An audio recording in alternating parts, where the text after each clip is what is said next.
YouTube family, and welcome to my first video of 2019.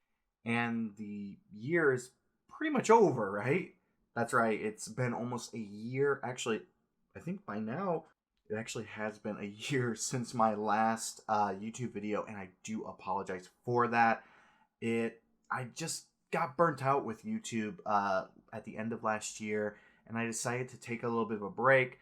Well, that break quickly turned into a full-blown year off of YouTube, and I apologize for that. I decided that I wanted to record this video. This is actually the third attempt at recording this video. I did a recording yesterday. The audio was horrible because I didn't realize I didn't have my microphone plugged up, and so it was only recording the camera audio. Right now I've got audio coming from my camera and audio coming from my microphone boom up here. Hopefully, yes it is. But I wanted to jump on and I wanted to record this quick little video to kind of give you guys an idea of what's been happening in 2019 with me. So let's actually start. Let's go in chronological order. First off, I got married. That's right. Hopefully this zooms in. I got married at the beginning of 2019 in January to my beautiful wife, and we are extremely happy. This whole year has been amazing. We've had so many great experiences together, and I'm excited to see what the next year, what the next 5 years, 10 years, 20 years down the line has in store for us. And yeah, so that happened at the beginning of the year. Fast forward to April, I was able to speak at Creative South. As you guys know, if you guys have been following me for a long time, you will know that one of my favorite conferences to go to, my first conference I ever went to, is Creative South in Columbus, Georgia. I was finally able to speak at the conference, and let me tell you, it went great. I'm really excited about it. I hope that in the future I get to speak a second time at Creative South, and I'm hoping that's going to lead to a lot more speaking engagements. To kind of go into a little bit of a deep dive into some of the things that I talked about, one of the things I really wanted to do, and it was something I didn't even realize I was doing until people pointed it out to me at the end of the talk, was that I wanted to be vulnerable. I wanted to share a bit of my background about the things that I went to growing up, the struggles that I went through, and what basically has led me to be me. And so at the end of my talk, I had a bunch of people come up to me during the event, telling me how much they loved what I said. They, wanted to share their stories. It was just a really amazing experience. Now, at the same time, we actually had something amazing happen. My wife came out with me to Creative South this year, but we also came out there for another reason. We actually got a new addition to our family. Come here, Enzo. Come on, pup. This year is Enzo. This is our new addition to our family. You guys have seen Bailey in the past in the background. This is our new addition to our family, Enzo. He's going to be in a lot of the videos moving forward. He doesn't like that I brought him up here, unfortunately, so that's the reason why he's looking all gloom. Look at the camera. Look at the camera. Yeah. Yeah, you don't like being up here? Okay. It's also one of the reasons why you'll probably see me with a lot of dog hair on my shirts and pretty much most of my videos moving forward. I do apologize for that. It's something that my wife gets on to me about. Whenever I record video, go live, or take photos of myself, there's always some sort of dog hair. That's the nature of having dogs, unfortunately. But this little guy is actually going to be turning a year old in January, and we're super excited to have him in our lives. Bailey, our other dog, he loves his new brother, but he can get on his nerves a little bit. Around the summer, right? Fast forwarding a little bit. Around the summer, I started to work on a couple of side projects. The first one that I worked on was Brewing Company. Maybe something might pop up like around here that shows like what I'm talking about. But I decided to create a fun little side project involving branding for a completely made up brewery here in San Diego called Brewing Company. And I had a lot of fun with that. I was able to generate a lot of buzz through Instagram, and it led to being one of my favorite projects I did for myself this year. Around the same time, though, I started working on my own personal rebrand. Now, for most of you guys who know me, you know me as Rocky Roark, but you don't know that I actually technically have a design studio. Now, in the past, I just called my business Blue Cyclops. Well, now I decided to finally bring it up to the forefront and try and share it with all of you a little bit more. And instead of it just being Rocky Roark, it's now Blue Cyclops Design Company is my business. It's my studio. And it's my goal that moving into 2020 that I can bring in some more of my friends to do a lot more projects together, collaboration, and also help friends, get projects, get work and everything. So that's the whole reason why I decided to switch from just being Rocky Roark to being Blue Cyclops Design Company. I know that's probably a weird explanation, but hopefully you guys get it. Now, that whole process, the process of branding myself, took a long time. It wasn't something that just was like, boom, I'm done. I started in May and it didn't finish. Technically, it's not even finished now. It didn't fully, get to a point where I was like, yes, I'm happy until October. And that was because I went through 3 separate branding attempts at this.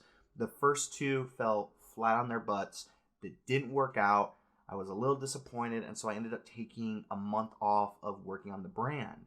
Now, a lot of times that when I work on projects for myself, sometimes that happens. Sometimes they get put on the back burner. Sometimes I take a break from them, and nothing ever comes of them. With this, though, I wanted it to be different. I wanted to have everything, finalized. I wanted to have everything polished. I didn't want to just have a logo and a color palette and maybe a typeface, and that was it. I wanted to create a fully fleshed out brand. And that was my plan for Blue Cyclops Design Company, was to have a fully fleshed out brand. Now, before I got to that final brand, a couple of bad things kind of happened. Within the span of 2 weeks, both my cousin and my mom both were diagnosed with cancer. My cousin was diagnosed with stage 3 lung cancer, and my mom was diagnosed with stage 1 endometrial cancer. I think I said that right. And so this was the second time my mom had been diagnosed with cancer. The first time she had surgery, we thought everything was good, and then she got a checkup in August, and unfortunately we learned that it wasn't okay. And so as soon as I found out that my mom was diagnosed with cancer, I flew straight out to Georgia. All my clients were super amazing and super supportive. They were okay with me, taking off a couple weeks from working on their projects. I was able to spend a good amount of time with my mom. I'm happy to say that as of right now, she has 1 more round of chemo treatment, and then next year she's going to be starting radiation. She is a trooper. She is spectacular. She is amazing. It really makes me happy and excited to see how much my mom is fighting. It's really made myself and my wife, we're super proud of her.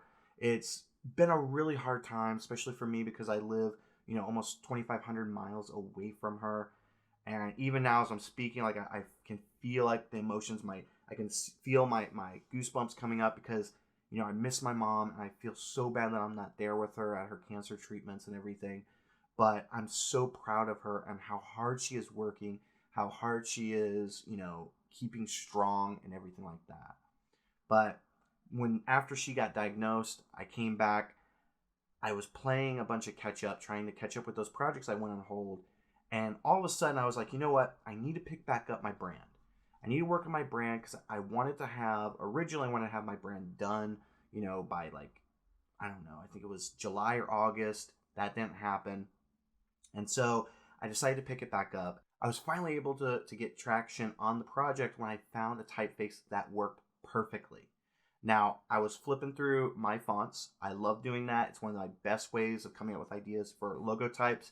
I'm not a letterer. I'm not a lettering artist. I'm not a lettering designer. And so a lot of times my logo types come from typefaces that I manipulate and change to create brands. And so with this specific case, I knew that I wanted to have a logo type that was made from a typeface. And I ended up finding an amazing font from Latino Type on my fonts called Recoleta. I think that's the name of it. Once I found that typeface, everything fell into place. Everything was working perfectly. Every idea that I came up with was like, oh my God, this is working. And I was finally able to create a solid brand identity for Blue Cyclops Design Company. From there, in October, I decided, okay, now I need to finally flesh out a brand new site. In the past, I've used Squarespace for all of my websites. This time, though, I wanted to create a custom site. And I had been turned on to this idea of using Webflow from a few friends of mine. I had first learned about Webflow back in 2018 when I was at Epicurrent's Winter Work Week. You guys might have seen one of my videos where I talk about that experience there. Well, when I was at Epicurrent's, I learned about Webflow from Vlad, the founder of the company. I can't remember his last name right now. I'm sorry, maybe it might pop up somewhere. But I learned about Webflow through him. And from there, I wanted to just go ahead and start playing around with it and seeing what I could do. And the journey through that, from the beginning of October to November to when I launched the site, was amazing. It was a lot of hard work. It was a lot of frustration. But the community behind Webflow was so amazing. And it's my goal to actually maybe put out some YouTube content in the future that talks a little about Webflow, and maybe even interview a few people that I met along the way in my journey to build my site. So definitely look out for that stuff there. But the new site went up November 1st. There's still work being done on it. I'm still not happy with all my thumbnails for my blog posts. I still have to create thumbnails for my podcasts and a lot of other stuff. And you know what? That just reminded me, I completely glossed over something major that happened in February of this year. And that was, I launched a podcast. Wow, I really forgot. I can't believe I forgot that. I launched a podcast in February of 2019 called Design Break Podcast. Link down below in the description. But that was a major thing for me. As of right now, we're close to hitting 10,000 downloads for the podcast. We're at episode 18, where I'm kind of trying to work on episode 19. My wife is going to be on episode 20, where she basically grills me and roasts me on the podcast. Maybe that'll be turned into a video. Maybe. We'll see. Depends on how much I want her to grill me. Kind of makes me a little bit nervous. But that was something else that happened in February. I totally forgot about that. As of right now, things are really heating up and gearing up. I've got a lot of projects that are starting right before the holiday season, and I'm trying to get those things started before I go out to Georgia to spend some time with my mom and family, and then have to fly back here to spend time with my wife and her family. And so things are just chaotic right now. So this might be the only video I do post this year, or at least before Christmas or the holiday season. So I do apologize, but it's my goal for 2020 to post a lot more content, especially YouTube videos, podcasts, do webinars, workshops, and courses. I also wanted to not just take this opportunity to regurgitate all this stuff.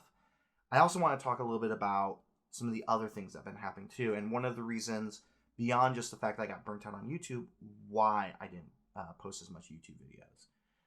I found as I was posting new videos at the end of last year that I was seeing something different in the video that I was posting versus the video I was posting, previously in 2017 or 2016. I think I might have posted a couple of videos in 2016.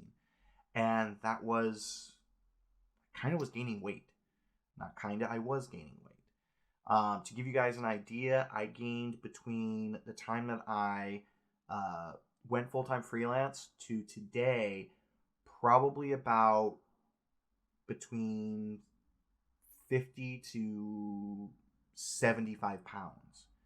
So I gained quite a bit. And it's something I see in my face as I'm probably going to be editing this video. I'm going to see it too, especially my chin. I got a double chin. Unfortunately, that's happened. And one of the things that I wanted to do was I didn't want that to keep me back anymore. I didn't want that to be a negative thing that stops me from jumping on here and sharing with you guys, the knowledge that I have, the things that I'm doing, the things that I'm creating. And so I'm using this opportunity to push myself and to go beyond where I'm at right now. In 2020, I already have some ideas. I have a bunch of business goals that I need to commit to pen and paper. I also have a couple of goals for myself, and that is, number one, and it's a goal I've had for a long time, and that is to lose weight. You know, I want to get healthy. I want to, be skinnier. I want to be back down to where I had, a much thinner neck and everything. And my videos looked a whole lot better. It's going to take a ton of work, but hopefully that happens. And one of the things is these types of videos here where I'm talking to you, it's not just about creation or creating something or illustrating something or tutorials where it's me as I'm talking to you guys as a human being. That's what these videos are for. It's a way for me to keep accountable, as well as a way for me to record what's going on up here in my head. Because a lot of times I do Instagram stories where I talk about that stuff, but those are fleeting moments. They last for 24 hours and then they're gone forever. Versus when I do a YouTube video where I talk to you guys about my weight and the fact that, I want to lose weight and I want to get healthier and I want to share more on social media or share more on YouTube or on my podcast. This is more permanent, and this is more of a way for you guys to hold me accountable to that. So I'm going to go ahead and tell you guys now, if you guys don't see a video from me in the first couple of weeks of January, call me out on it. Call me out on social media like, Rocky, why aren't you posting? You need to post a video now. Do it, do it, do it, do it, do it. And you can even share this video with me and share it to the point where I'm talking about this right now. Like this is me talking to my future self. Rocky, you need to put out more video content. You need to work on getting healthier.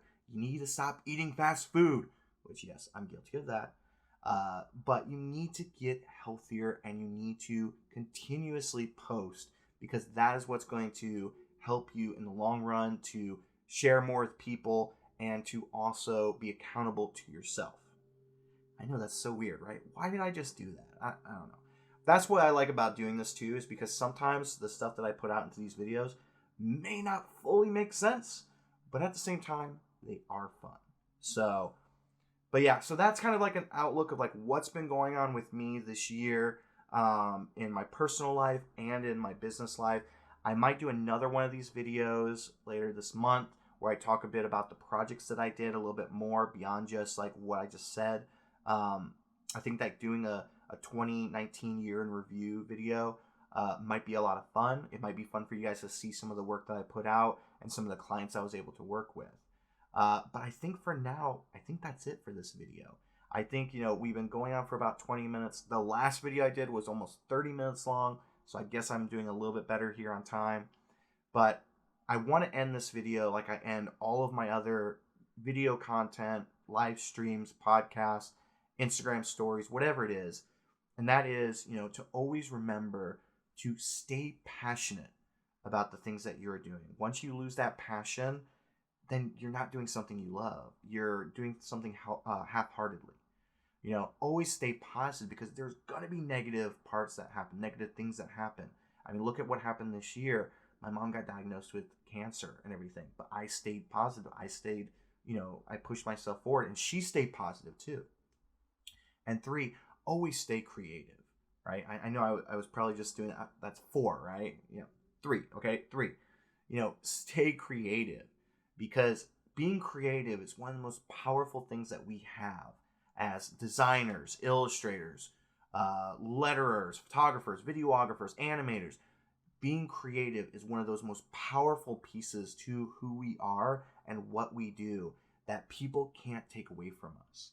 Being creative can change so many things, can change so many ideas, and it can really spread things. So always remember to stay passionate, stay positive, and stay creative because that is very important. It's what I live by, and hopefully it inspires you guys to do the same thing. Well, that's it for this video. Have a great day, everybody. Check out all the links in the description down below. If you like this video, please like it. If you haven't subscribed, please subscribe. Share this channel with other people. There's going to be more content coming. I got this beautiful, expensive camera that I'm going to be using. I'm going to be putting new content out. So until next time, have a great day, and I'll catch you later.